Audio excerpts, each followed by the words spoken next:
This game wrap is brought to you by Ideal Vision, one-of-a-kind eye care for one-of-a-kind eyes. And by... Hi everyone, Mr. Bowtie here. Thank you so much for checking out my content and my channel. Now make sure you bang home that red subscribe button on YouTube so that way you can stay up to date on the latest content from around the area that you won't find anywhere else. And follow me on Twitter at Mr. Bowtie 1982. Thank you so much and enjoy the show.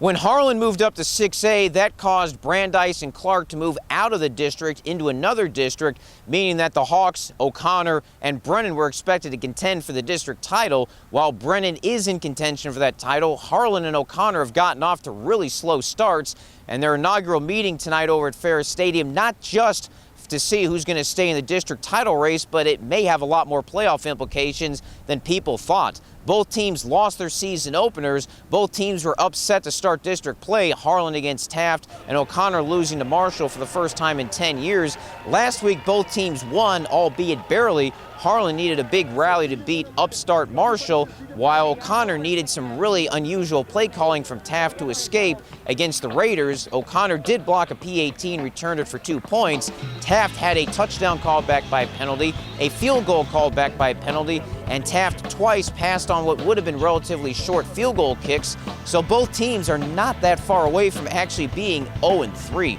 Harlan has been nursing injuries. They get their players back. O'Connor nursing some youth. The winner again stays in district championship contention. The loser is out of that race and may be looking towards just trying to get into the playoffs. So which team would win in the inaugural meeting between the two schools? Let's take you over to Ferris and check out all the action brought to you by Ideal Vision.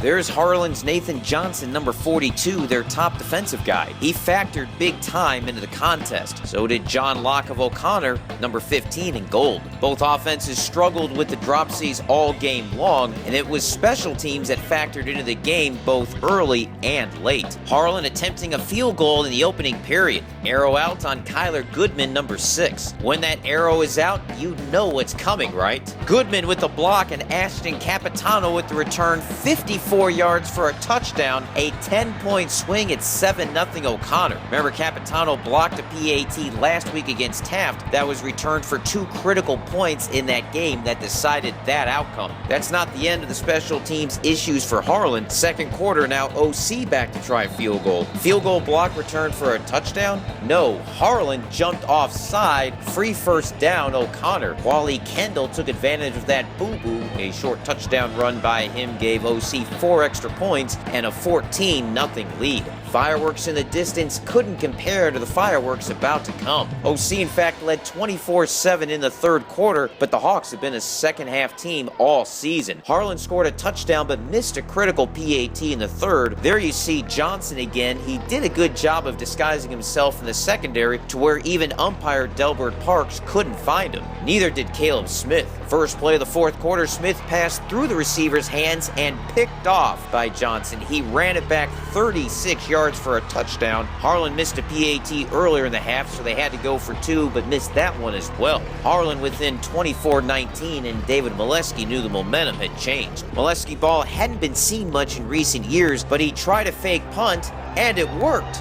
First down O'Connor, but flags down as referee Gerald Green said O'Connor held on the play. First down negated, and they ended up punting. Ensuing Hawk drive, and Jadaea Spriggs, one of the top receivers leading the program from its beginning, caught a touchdown pass over the middle, and Harlan again erased a double-digit second-half lead. 2-point conversion was good this time. Hawks up for the first time 27-24 with 6:35 remaining, but the missed PAT earlier meant a field goal would still tie it for O'Connor. Late in regulation, though, Harlan with a chance to close out the Panthers 4th and 12 from the OC 27. A first down would win it, but the Panthers got the critical stop, holding Richard De La Garza short of the line to gain. OC had no timeouts left and 1 minute to get into field goal range. On that drive, Smith found Locke for a big first down. Harlan made a huge mistake, hitting Locke out of bounds. 15 free yards, 45 critical feet. OC onto Harlan's side of the field. Move ahead, 8 seconds left. Smith passed for Locke, but just too far as he juggled the ball out of bounds. Look at the clock.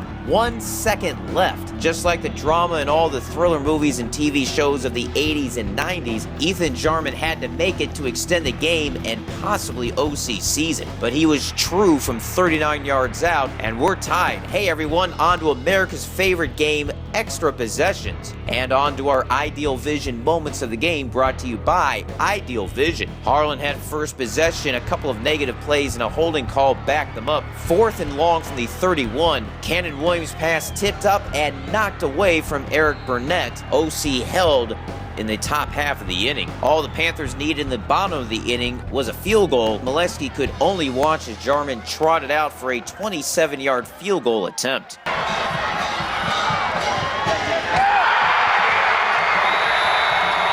Jarman pulling out his inner Jefflin Leslie. Leslie made a winner walk-off in 2018 against Brandeis, and this time Jarman with the tire and the winners 30-27. Hey Ethan, you talk now.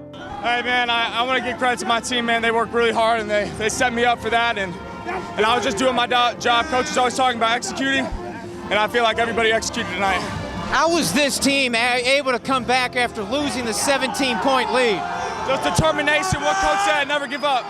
And it changes it a lot, it gives us a lot of hope, man. And I give all credit to my team, none to me. I was just doing my job, and we're really excited for what's to come. Those clutch plays and extra possessions brought to you by Ideal Vision, one-of-a-kind eye care for one-of-a-kind eyes. We didn't execute very well in the first half or the second half, really, but those last drives were grinded. Defense and offense. It's huge. The special teams coach preaches that all week, and it comes out and pays up for us. I told some other people, two great high school football teams like this, it just can't be one phase of it. It takes a whole team to win a football game, and Jarman played an incredible job. I told our kids all week there's going to be 5 plays in a big game against 2 really good football teams that are going to decide the game out of all that was played. And that's, after we watch the film, that's probably exactly what's going to happen.